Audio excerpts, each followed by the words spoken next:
Good evening, Trilogy Nation. Scott here, Trilogy Live, and we are here with Season 2, Episode 7. Here in a minute, we're going to have Jason Wilder from Minnesota, Tournament Director Extraordinaire. Does a lot with a variety of different things with tournament directing. They're in the Minnesota area, Team DynamicDiscs, so we're going to pick his brain a little bit. Just a couple things here really quick. Again, Thursday nights is the show, but we've been doing Tuesday and Thursday, and next week will be the same. I've got Jeremy Rusko next week. I haven't decided if he's going to be, we haven't confirmed for sure if he's Tuesday or Thursday, so stay tuned for that. As always, make sure you're sharing and subscribing so you can follow when we're having these interviews. I have a bunch more that are coming, and especially while we all have this downtime, I want to make sure that I'm utilizing it and giving everybody something to watch. So, all right, let's get Jason over here. And so, what's up, Jason? So, can you hear me? Good evening, sir. So, how you doing up in Minnesota? You know, it's funny. In the fall, we have something called Indian summer, where it's at the end of summer and it starts to get cold, but then there's a warm stretch. We've got a little bit of Indian spring going on right now. It was 68 degrees and sunny on Monday, and today, for some reason, it got down into the 40s or in the 30s rather, and we had flurries. So we're experiencing a little bit of Indian spring here in Minnesota. And did I see just not too long ago you had some snow, like within like a week or two?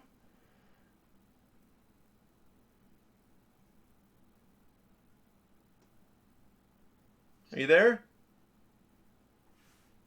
Yeah, you're getting a lot of really bad breakup. 1 second here. Can you hear me? Is that any better?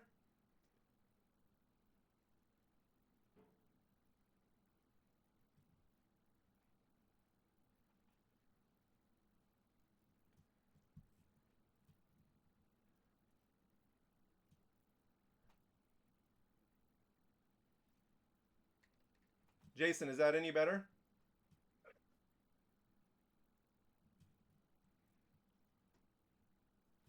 Sorry, guys. Hold tight. Technical difficulties.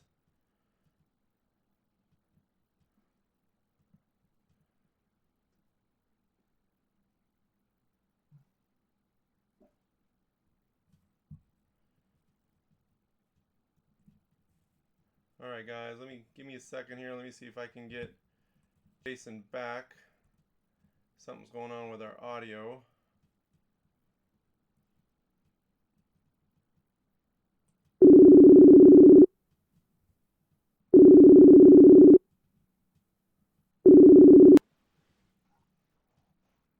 Can you hear me? Take two. All right. Can you hear me? Yes. All right, guys. Looks like we got Jason back. We had some technical difficulties. It wouldn't be a podcast if we didn't. So, all right. So you were talking about a little bit of Indian summer there. You going from from heat to snow flurries. Is that what you were saying?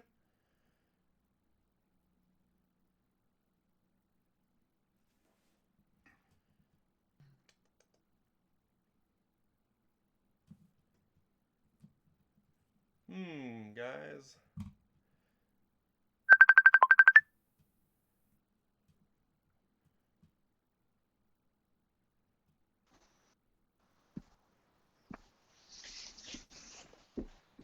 You there, Jason?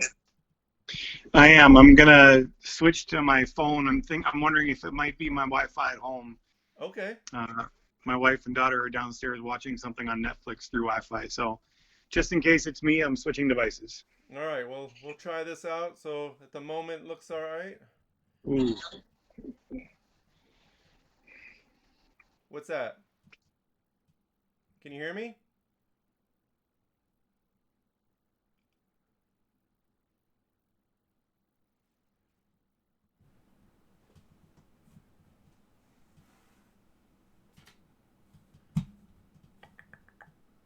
Sorry, guys.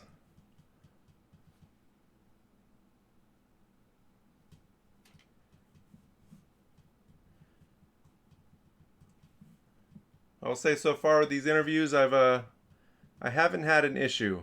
This is the first one. So, and when me and him tested, everything tested fine. We even had about a 20-minute conversation.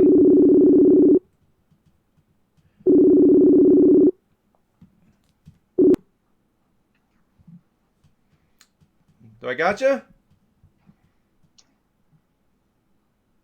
Could it be because you have multiple streams going on? We tested it earlier, and I'm running the same stream, and I haven't had the problem before in a previous interview. I wonder if everybody's online at my house. Yeah, and I mean my side is full strength. Are we still breaking up? Really bad. Really bad.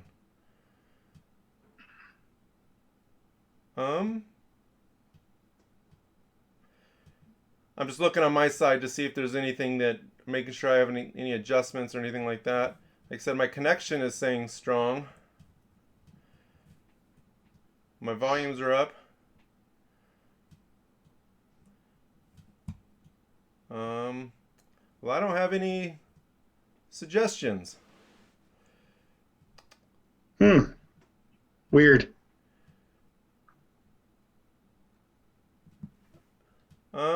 All right. Well, how about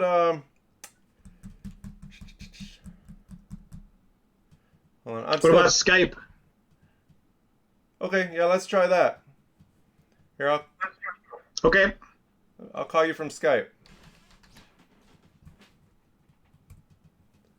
All right, guys, thanks for your patience.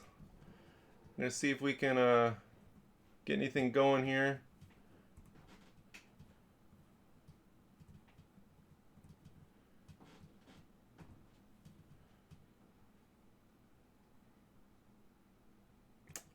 So I normally use Facebook video. You there? I can't hear you. Can you hear me? Okay, you can hear me. Yes, I can't hear you.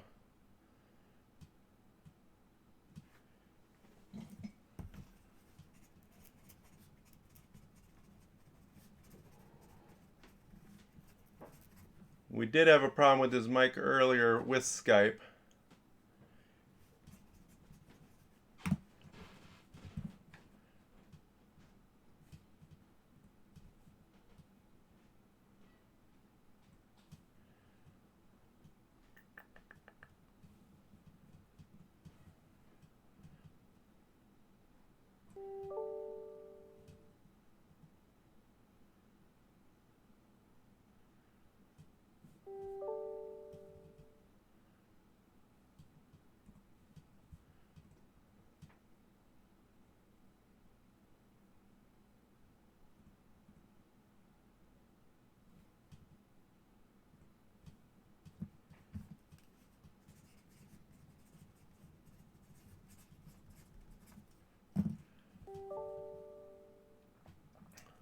All right, yeah, let's try back one more time to Messenger, and if that doesn't work, then we'll just try this another time.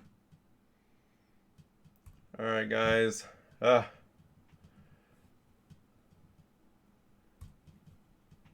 Sometimes you love technology, and sometimes you just want to kill it.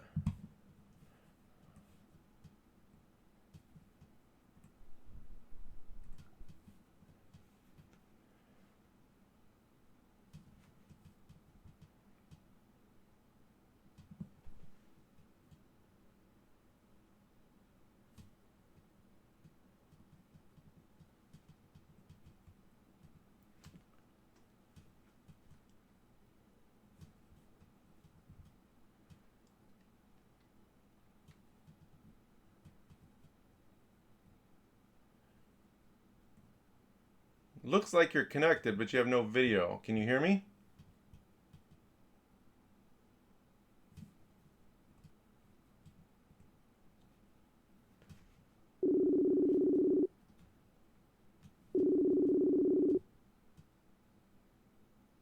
Can you hear me? I can hear you. You're still a little echoey. How do I sound? You sound fine, a little distant, but ultimately you sound fine. Okay. Might try turning your volume up. Okay. Let's see here. Microphone volume. I think you sound fine though. Am I choppy or coming in clear? You're coming in clearer now. Okay. Yeah, maybe we just had a connection issue. All right. Shall we continue? We'll give her a whirl. Yeah, let's go ahead and continue, I guess. And again, sorry about that. The guys are on. Everybody's on watching. But we'll continue. If we have a problem, then like I said, maybe we might have to just try at a different time. Check the connection or go from there. Am I breaking up again?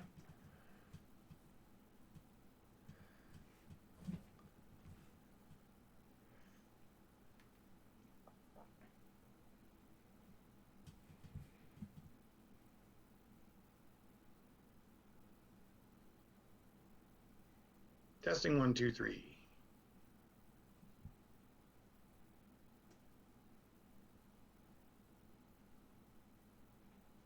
Yeah, you're coming through fine over here.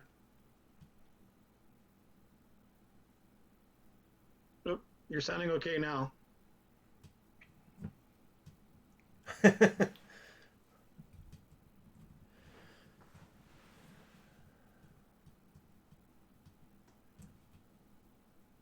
All right. Can you hear me? Yes. I'm going to try one other thing. Okay.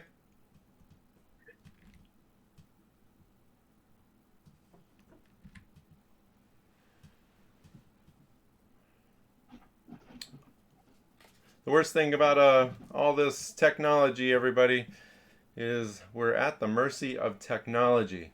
And I'll admit I'm still pretty new at it. I've been pretty lucky so far, like I said, not having problems, and probably gonna have to learn a little bit more here just to decide and make sure I know both sides. I've definitely been trusting that both sides of the internet's good.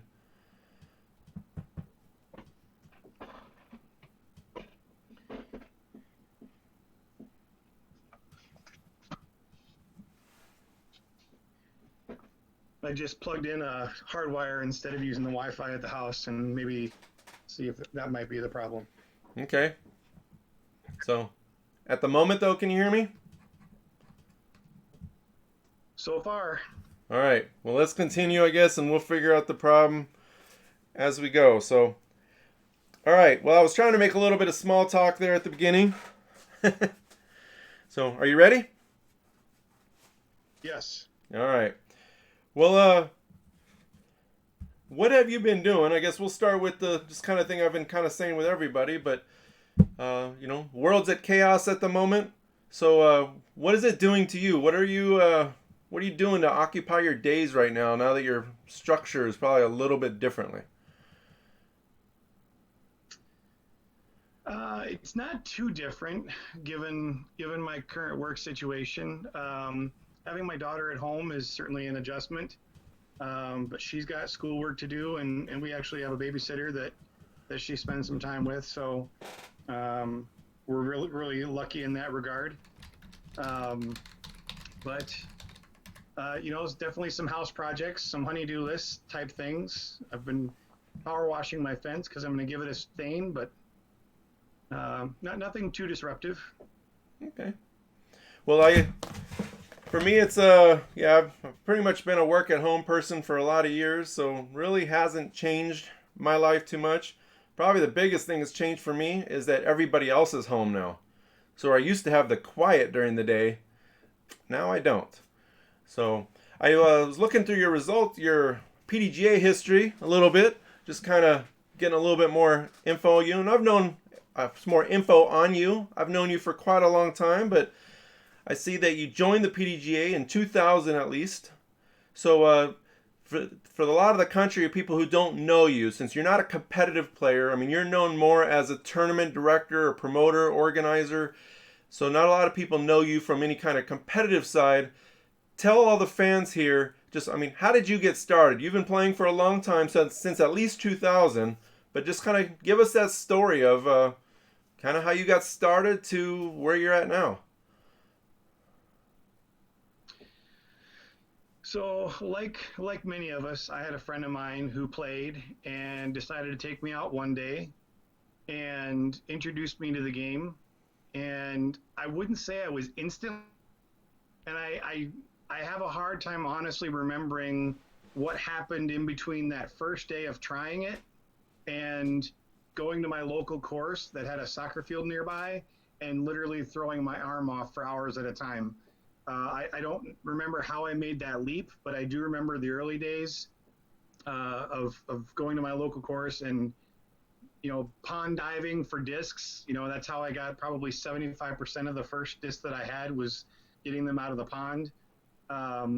Ended up buying a few more. Luckily enough, I had a couple of retailers here in Minneapolis that I bought discs from. And I really only played casually for the first couple years.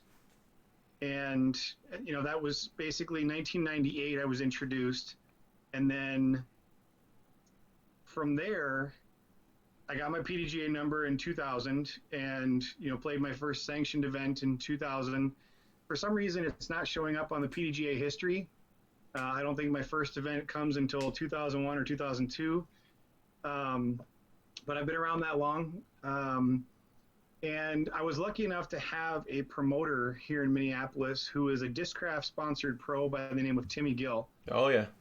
Timmy Gill's been around a long time and passionate guy about the sport and was passionate about Discraft. And because of his influence and how he and I saw the world, I became a big fan of his, but also through, I'd say, primarily, if not exclusively, Discraft for the better part of 14 years, and just really was drawn to his passion for the local community, installing courses, running tournaments, running leagues, just being an all-around positive influence. And, that's similar to how I see the world and how I want to be in the world. And, so that's some of the early influences that I had on my disc golf life. And because I was able to do it casually and started playing a few more tournaments and had friends that lived in different states, whenever I traveled to visit or whatnot, playing other courses or playing tournaments in other states just kind of became a hobby. And then in 2015 or 2016, I think it's 2015, my job situation changed in such a way that opened up a lot of time. And, I was able to transition just via circumstance and happenstance into working in disc golf and being able to work in disc golf, but also play and promote and do other things. Just it took a hobby and a passion and made it a livelihood. Okay. Well, being from I think you probably know, but I don't know if everybody knows, but I'm originally from Wisconsin. So there's I've had many opportunities. I didn't move to Kansas City until 2011, but from 2004 through 2011, I was there in Wisconsin, and I've been to many Timmy's tournaments. He ran several up on the northwest side of Wisconsin, up at Telemark and some of those areas over there that I remember going to play his. I've been to the Majestic several times. I was actually at the Majestic with hanging out with Timmy when Kale hit that big jump putt against Ken Climo during the Majestic. Do you remember that? I was there. Yeah.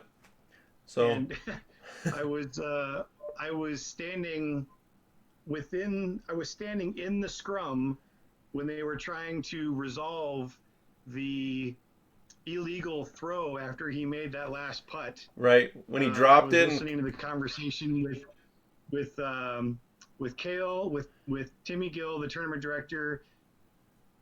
Redding was in that foursome, and I'm trying to remember who else was there, but he I wouldn't say he spiked the disc like a football, but he kind of just threw it to the ground after he pulled it out of the basket in just kind of a celebratory moment.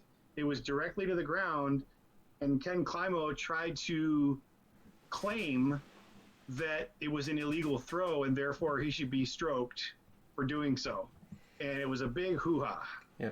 I always took that as he dropped it as his hand was coming down.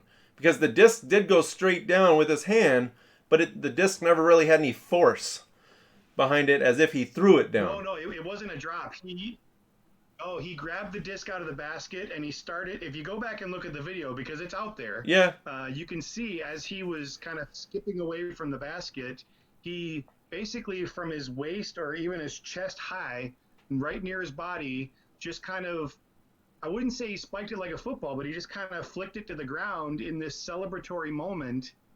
Even in the old rules, because the PDGA has amended the rule, even under the old rules, that wasn't, in my opinion, a throw or a practice throw. And that was the first argument. The second argument was he had holed out in a sudden death situation, therefore his round was complete. Right. Was the counter argument. So Ken was playing mind games, obviously, with him, and it worked because it got in his head, and Ken was able to hold on and win the tournament.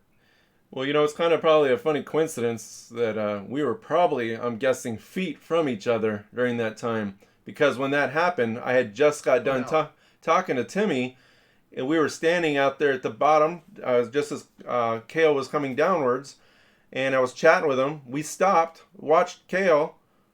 That happened. Of course, Timmy walked away with the stuff that had happened, but I was standing right there. So I bet without even knowing it, we were probably pretty close to each other.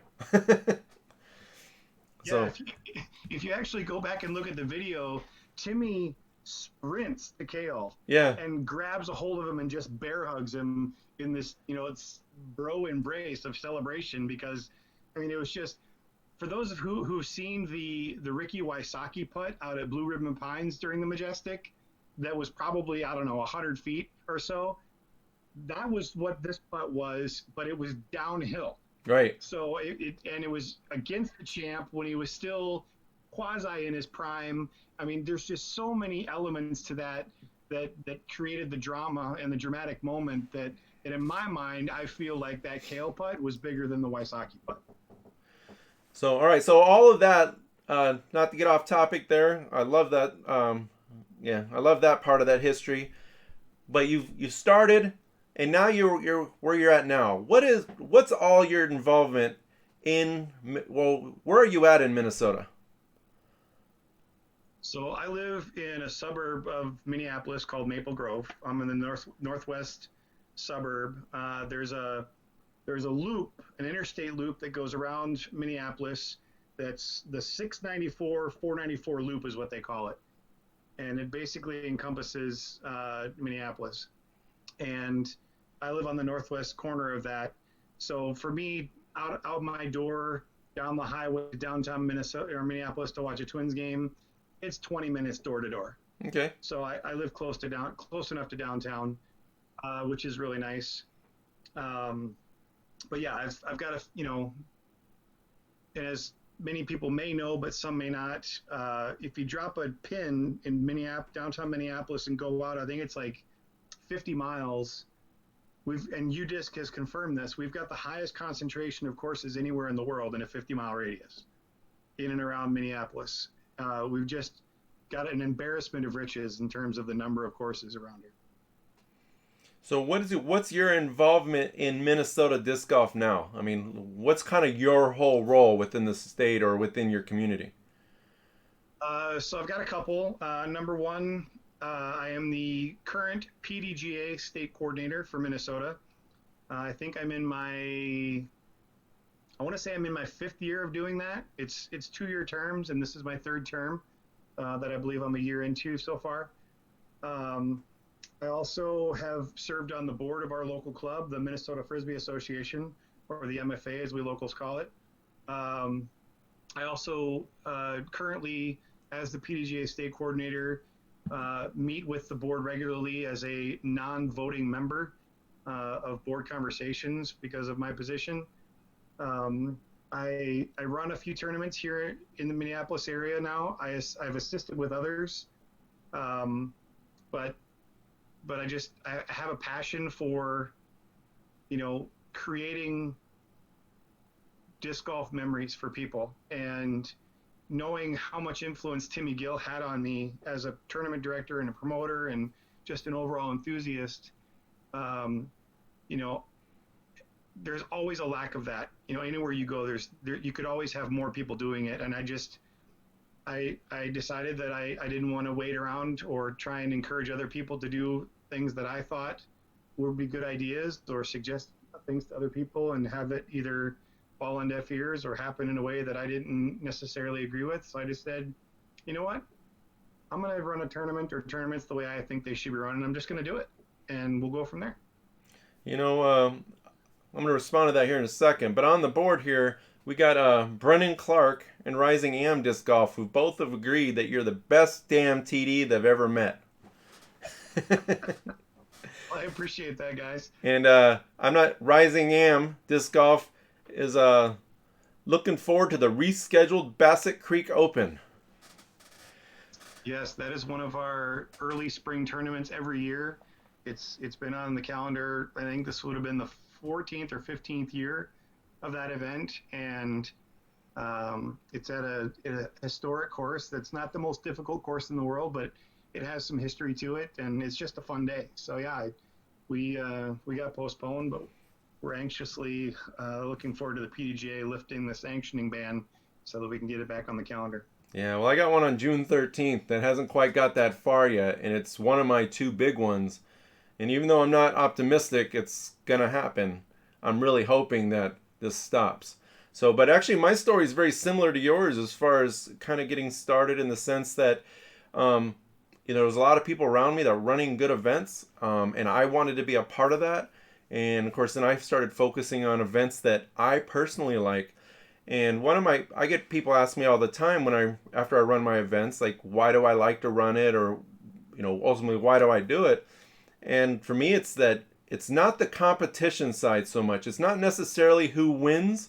It's not, I usually work pretty hard at making sure the courses are good caliber competitive courses. But my personal enjoyment is all of that prep until the people show up. And when people are smiling and high-fiving and seeing each other, not even counting the things that I did for them, it's just the excitement of what I like is that whatever I did, I helped bring them together. And then, of course, I'm trying to do things to make things better. One of my personal philosophies are you have to make the tournament a great experience for them that does not count their competitive play, because most people don't compete the way they want to, and if their only experience of the tournament is what they did in 36 holes, and that's it, most of the time they're probably not going to enjoy the tournament as much. So it's all the little things, but it's bringing them together that makes me excited. I probably said it in quite a few more words, but it sounds like you were very similar in why you like to do it.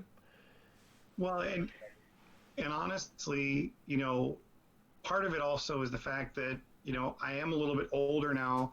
And even if I had been a more competitive player, to go back to your point earlier, even if I had been a more competitive player, many of those days are behind me now. So much of the enjoyment that I get out of playing these days are going to tournaments that are destination tournaments or bucket list tournaments or things where I know I'm going to be able to meet up with certain people. So for me, I wouldn't call it quite passing the torch, but to be able to create experiences, at least in a competitive level, like Timmy Gill did for so many years here in Minneapolis, and to be able to add to that legacy of good disc golf memories and history and legacy. A lot of players that play competitively will spend hours and hours and hours practicing their putts or at the field doing field work. As a tournament director and promoter, I spend the same amount of hours sitting in front of my computer and on my phone and meeting with people for breakfasts and lunches and happy hours to build a network of people that I can work with to put on hopefully really good tournaments that people enjoy and not just for the golf. No, and I agree very much with that. So now that you're running these tournaments, you run a couple big ones. You kind of touched on it a little bit, but what I really wanted to focus on is, well, one is like, what is your process when you're preparing for a big tournament? So for the people who are watching or come and watch this later on, who are looking at running tournaments or maybe running smaller, or they run small tournaments and they want to get to big ones, because you run a pretty big one in Minnesota already. So kind of what's that, well, what is that tournament? And then what is your process kind of from developing that to get where you're at now? I mean, you don't have to go through everything, but Sure. So the biggest thing is Dale Carnegie was a big speaker in the early 1900s, and a lot of people, one of the most successful books ever written is called How to Win Friends and Influence People. And one of his key points that he teaches is to begin with the end in mind. And for me, to start out with the idea of creating a tournament that's not just a single tournament, but something that will be a annual event that I can build on and create some legacy with, you have to understand the enormity, if you will, of what that's going to look like. What kind of an event do you want to put on? How much are you willing to invest? And is it something that not only once you get it started, do you have the wherewithal to keep going with it because you set it up for, yearly and, perpetual success? So you have to decide first if you want to do it, if you want to commit yourself to something like that will have hopefully a years long engagement. Secondly, you have to decide to what level you want to run that tournament. And obviously, it's like mowing your grass. Some people will just go out and mow it just to keep it, short. Other people will weed, they'll fertilize, they'll water, they'll mow, lines in certain directions so it looks pretty all the time. And some people can have a really good looking lawn. Well, same thing applies to running a tournament. You can decide to what level when it comes to small details and things that really enhance the experience for the player. You have to decide how far you want to go with that. And once you do, from there, it's just a matter of just starting to put the time in and maintaining the energy and the investment and the push and the hustle, honestly, because it's almost a sales job. You've got to sell the people on the vision to jump on board with you, because you can't do everything by yourself if you want to do it to any level of scale. So it's just a nonstop thing. no, it's a very good answer. So, I mean, you've gone through the process and you kind of. So you go through you've got. Are you having problems?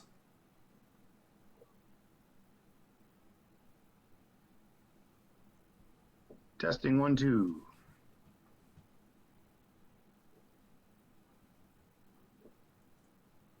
Did I lose you again? Can you hear me? It sounds like you're back now. Okay. Something happened. Yeah, I got some feedback somewhere, and so all right, we'll try this again. So you talked about, okay, so there's the talk about how you're basically what you need to do to run a tournament, kind of your preparation, the amount of time that it goes into it. What is something that you've traveled to a lot of tournaments, local tournaments, destination tournaments. What is something that you see that if you're giving someone advice that you see that a lot of tournament directors don't do, that just is an absolute must? You should be doing this at every tournament. Oh boy, I feel like there's a list of a few things, but I think most importantly, communication. If the players don't know what's going on, or if they don't know who to talk to, if they have a question or a problem, or if they've got limited information or conflicting information, everything starts with communication. But part of that communication is also getting people excited about the tournament. Some tournaments that have been around a while don't need to do that as much because, like Memorial, everybody knows what Memorial is. It's been, it's 35 years running, I think, at this point. It's Phoenix in February. It's kind of the kickoff to the season. The weather is gorgeous. You don't have to hype that too much, but at the same time, because it's a bigger event, if you go there and you don't know where to go or you don't know what's going on, you can get lost pretty easily. So to be able to communicate and just keep your finger on the pulse of the player base and make sure that they know that you're engaged and that you're trying to, and this really only refers to multi-day events. One-day events is a different story, like C tiers, but for a multiple-day event, communication is huge. Yeah. No, I absolutely agree with that. For me, that's a question I always like to ask, or I try to teach people. For me, it's a preparation. And one of the things when I go to a lot of tournaments is you show up there and they're still setting up, or you're waiting for them to fill out scorecards. One of my philosophies is I always want to wait on the player. The player should never wait on me.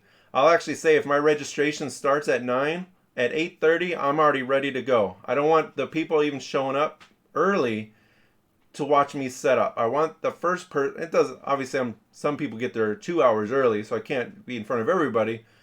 But it's just that preparation. Again, it's part of that experience. And then, like you were talking about, it's communication, but I also think it goes with preparation. It's also catering to that person who's there who has no clue what's going on. And that's by giving, like you said, giving them directions, giving them some kind of follow. This is what you're going to do, whether it's documented, whether it's explained to them. It's just, for me, rarely do I show up to a tournament, and I'm usually one of the early ones, and I'm usually waiting. And if they say 9 o'clock start, I notice when we're not started by 9. I do know things happen, but it's just, if you're far enough ahead in that preparation, I think people will always just, when they're ready, it's done. It's already there. So, again, something for myself. And now that I'm kind of saying this, and you would actually be a good one to have, I'll reach out to you. But one of the things I'd really like to do with this Trilogy Talk in the future is do like a TD summit.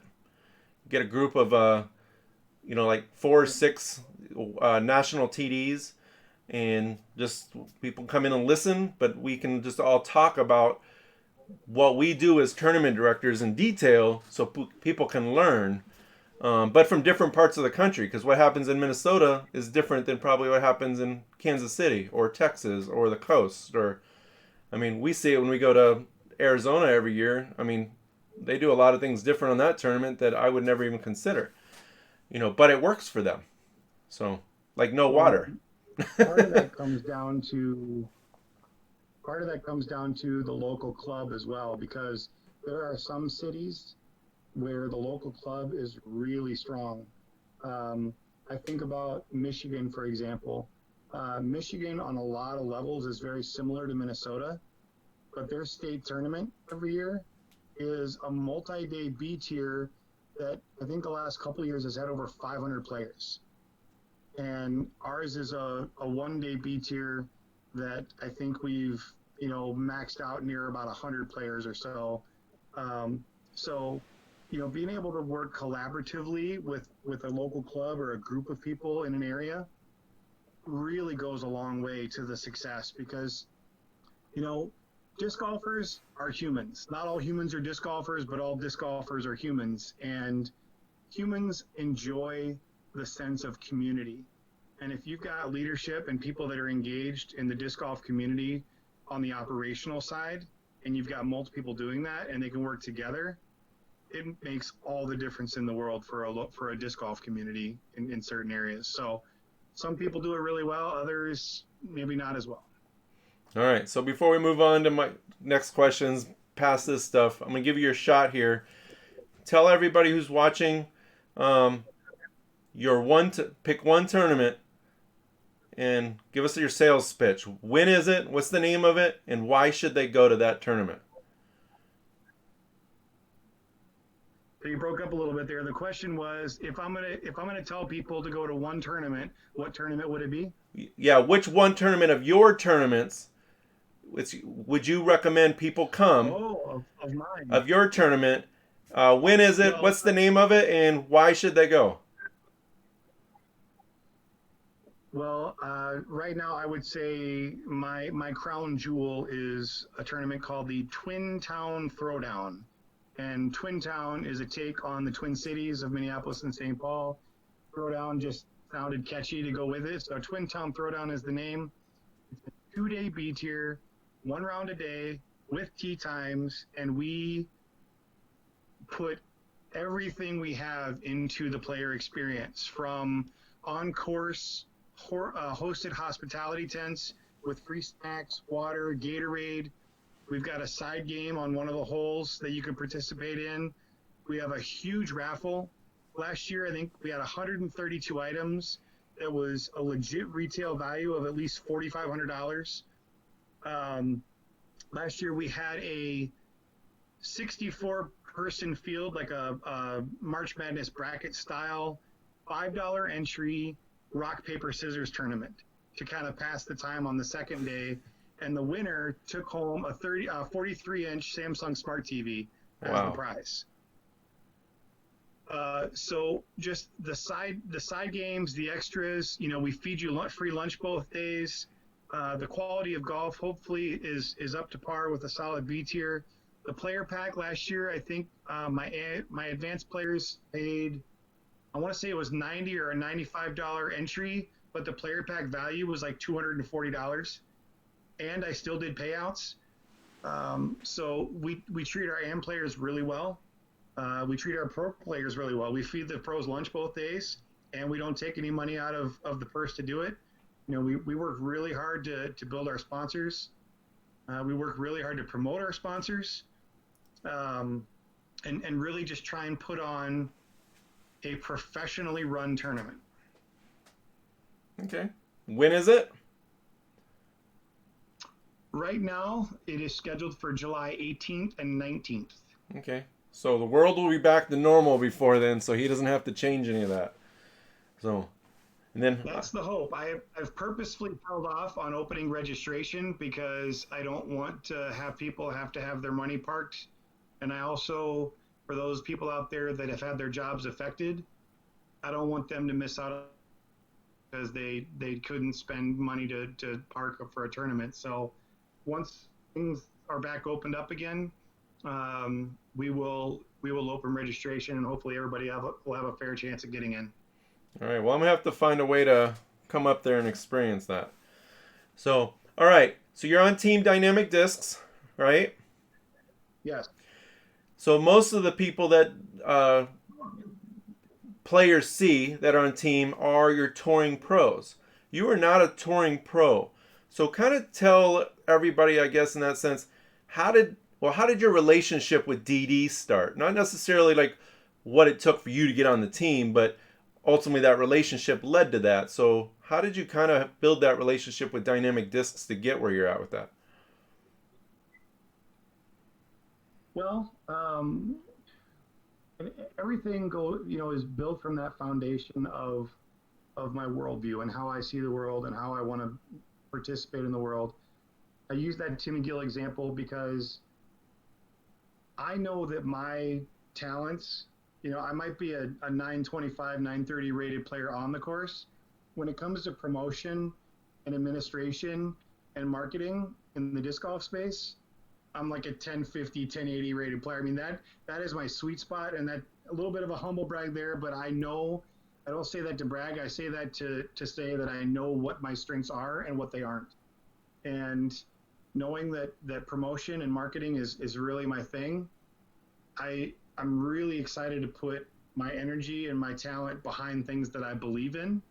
And, after throwing Discraft exclusively for 14 years, but then seeing around 2014, DynamicDiscs started to catch my eye. And I really kind of got excited about what DD was doing as a company. And then I jump into the Trilogy world and just start getting to know people. I engaged. I supported other people. I did what I could to get to know people, not because I was trying to get something out of them, but because I wanted to contribute.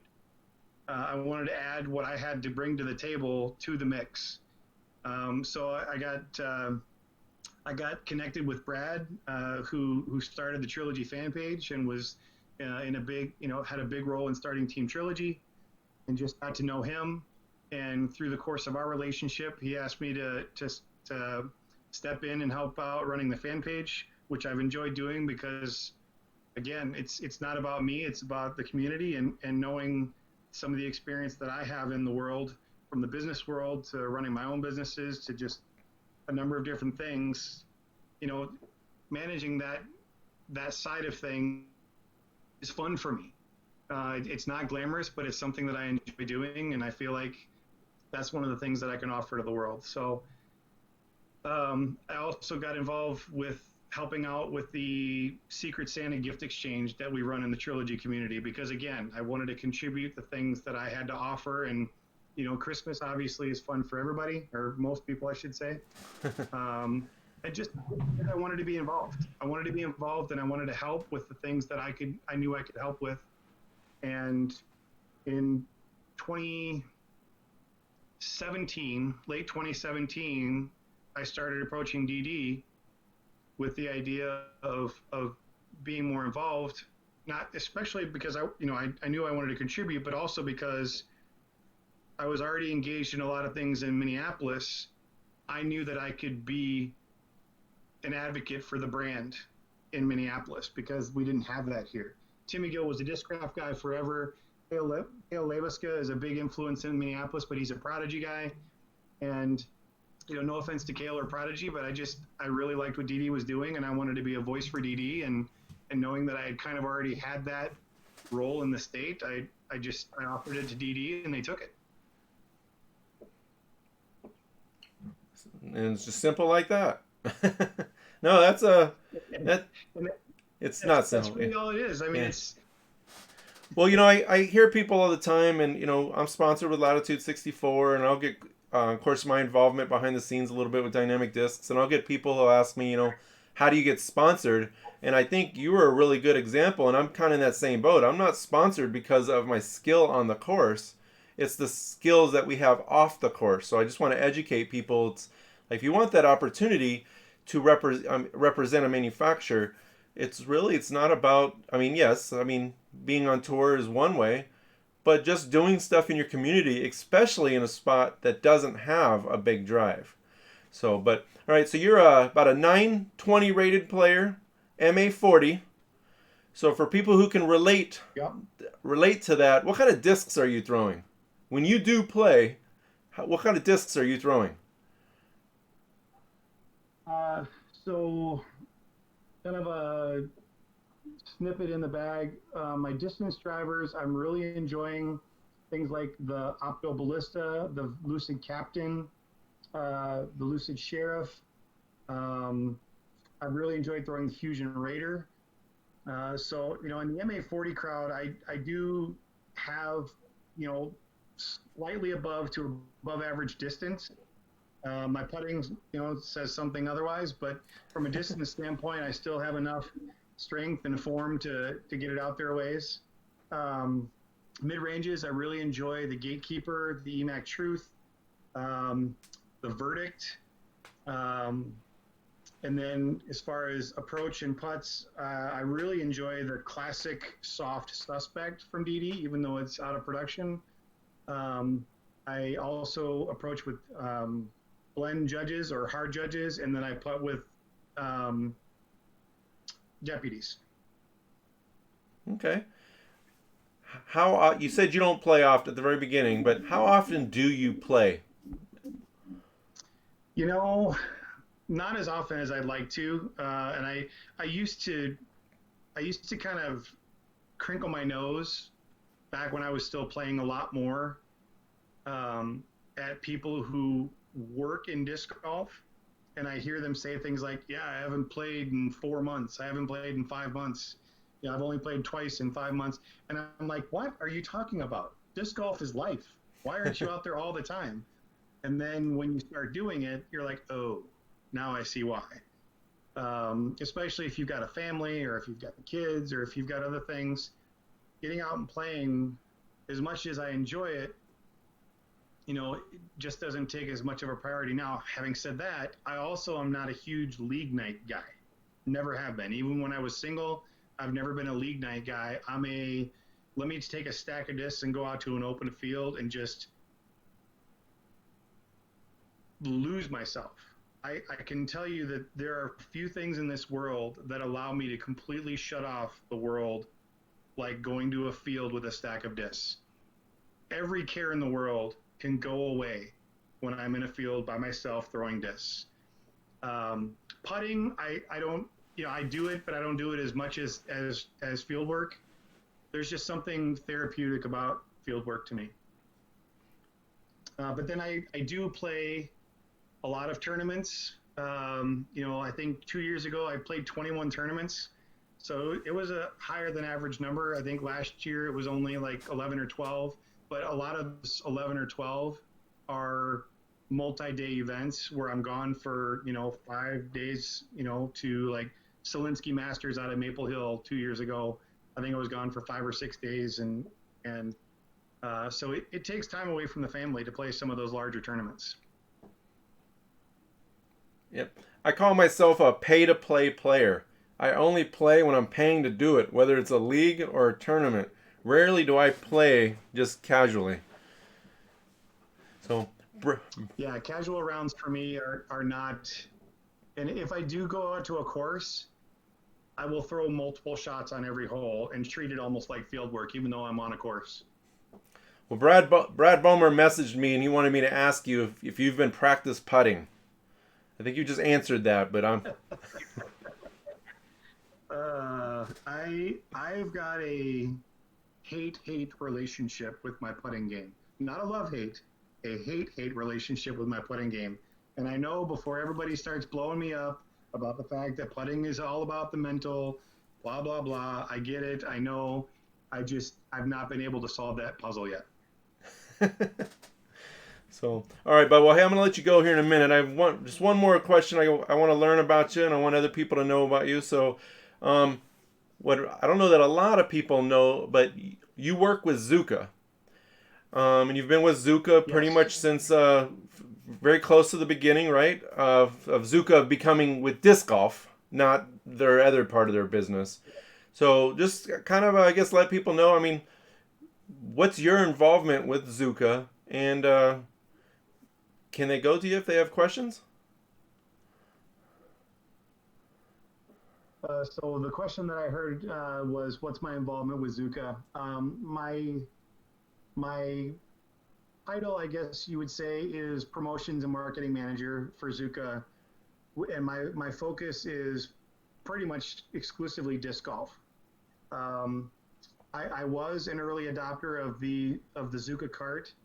For those that don't know the history, Joe Robinson of now Ridge Roller fame was, in my view, the first person to really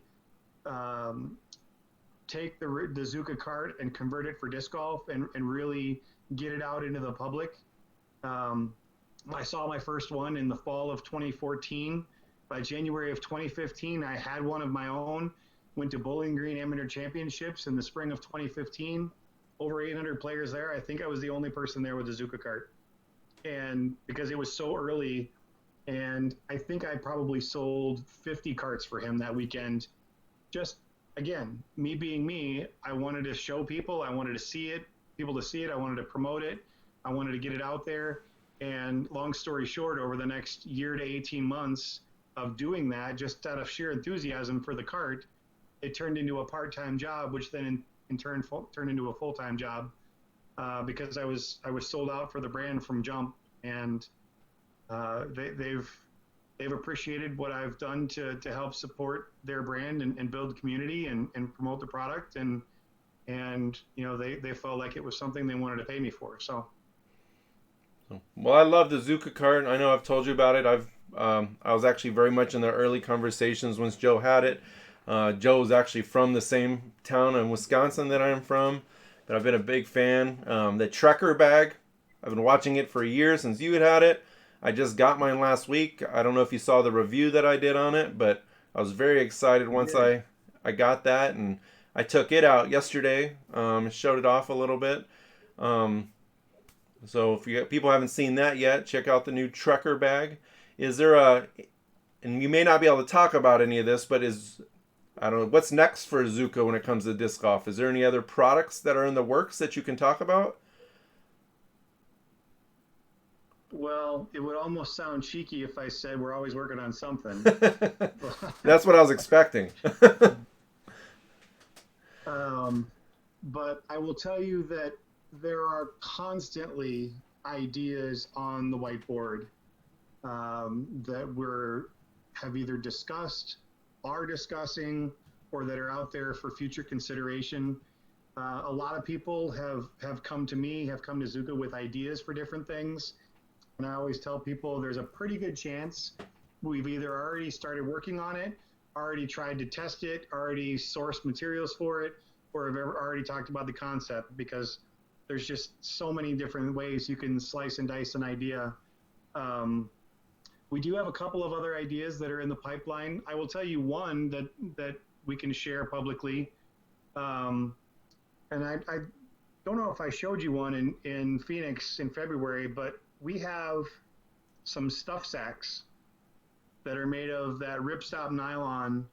We've got 2 or 3 colors that have a drawstring on the top, and then a bunch of other colors that don't have drawstrings. And for those who don't know what that is, it's basically, if you imagine your reusable grocery bag, these are made of a nice quality ripstop nylon that I feel like are a fantastic product to put your muddy shoes in when you're getting off the course and packing your car. Or I use mine for dirty laundry when I travel. They just make for really good products. I'd like to see more of our, what I call lifestyle products being used. And the stuff sacks are something that people are going to start seeing more of this year in the next few months, because we're trying to work with some tournaments to do some branded ones, but also just using them more as player pack items and giveaway items, because I feel like just on a practical level, there's something that people can use and enjoy. So you'll see some more of those. Can't wait to see them. So, all right, I have one question that just came from the board from Jake Key. He's wanting to know if you've been using the Beetle. I've held the Beetle. I've never thrown the Beetle. All right, well, there you go, Jake.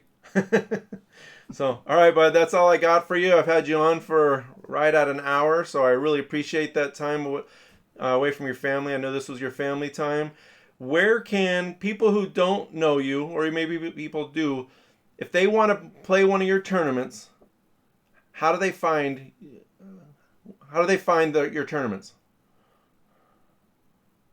So I will tell you 2 things. Number one of the nice features that the PDGA added to their website is when you go to the tournament tab, you can actually search for tournaments that are where the tournament director is listed both by name and PDGA number. So if they want to see one of my tournaments that I'm running, they can search on PDGA for my name and PDGA number, or I use DiscGolf Scene exclusively for all my tournaments. So use DiscGolf Scene if you ever want to look and see one of my tournaments. Obviously, they're all going to be in Minnesota, so you can use the advanced search function of DiscGolf Scene to just search Minnesota. I run all my events under the Twin Town Events name, if you will. So anything that's a Twin Town event is going to be affiliated with me and my team. All right. So, all right, bud. Well, hey, I'm going to let you go. You got anything else for me before you leave? Is there anything else you want to say? I think we hit it pretty good tonight. All right, man. You were wondering what I was going to talk to you about. So, all right, bud. You have a good night, and I'll see you next time. Sounds good. Thanks, Scott. Yeah, bye-bye. All right, guys. That was Jason Wilder. Make sure if you're in Minnesota, you're ever up in that area, you hit him up. Great tournament director. He was the first one I brought in on these interviews, and it was specifically for that purpose of being a tournament director. I wanted to hear his insights. Put down in the comments. Let me know what you think about the idea of me putting together like a TD summit where I'm going to bring in various TDs to talk about their experiences, how to be a good tournament director, the do's and the don'ts. That's something I'd definitely be curious to know what other people think as a tournament director myself. Of course, I always think of that kind of stuff and how to improve. What do I do? Sometimes things that I do that I think are good are not good. And sometimes I need to be shown that. And so do other people. I've talked to many tournament directors where they'll say or do something and I've just done it this way for years. And then as you really talk to them, you've kind of really educate them of why there's not necessarily that what they're doing is wrong, but maybe there's a better way, especially with the new growth of players, the technology, all the different changes. I mean, when I started and Jason started, there was no online registration. If you saw the interview I did on Tuesday with EMAC, there were no online registrations. The process changed over time. So again, I want to learn that. I want to teach that a little bit more. So other than that, the only other things that are going on, we got the COVID Corona thing that's going on right now. The pandemic putting challenge. I don't know if anybody's done that yet. I've actually done it 2 weeks now. I'm going to do my week 3 probably tomorrow. Normally I've been doing it on Saturday, but it's supposed to rain here on Saturday, so I'll probably knock it out. But I think I did 3 and 7 or 3 and 6, and it drives me crazy. I think there's something about being live and putting. It just doesn't seem to work, because right after I did that 7, I putted and made like 40 something in a row, doing the exact same thing just because I was frustrated with the 7. When I missed the 3, I don't remember how many I made in a row, but it's probably about 20, 30 again, 2 times. And I've heard other people commenting on that. I don't know if anybody else has any problems, or if they've played the game or have done things live, or maybe have been on the course and people are filming you and you just realize you get nervous. Problem is I don't feel nervous. I have played on film before. I'm in front of the camera, behind the camera. I've definitely had my time there. So, but all right, that's enough rambling. If anybody on the board's got any questions or anything like that, I'll give it one more minute here. But I appreciate everybody who has been on the board. One of the things I would like to do going forward is, and if anybody's on the board, whoever wants to be a part of it, is after I have that interview, or maybe I don't have an interview placed, I just want to bring fans on board and talk just like Jason did. And I want to learn a little bit more about you, and I want to communicate, learn about your area, even if you come from the same area. It's kind of what this is about. Trilogy Talk is not a manufacturer page. It's for the fans, by a fan. And I want to learn what makes all the Trilogy Nation tick and why we're the best community of disc golfers that are out there. So, but that's it for tonight. Like, share, subscribe, contribute. Put those in the comments. The page is only as good as the interaction that we get. But until next time, keep sharing the Trilogy love with the world. See ya.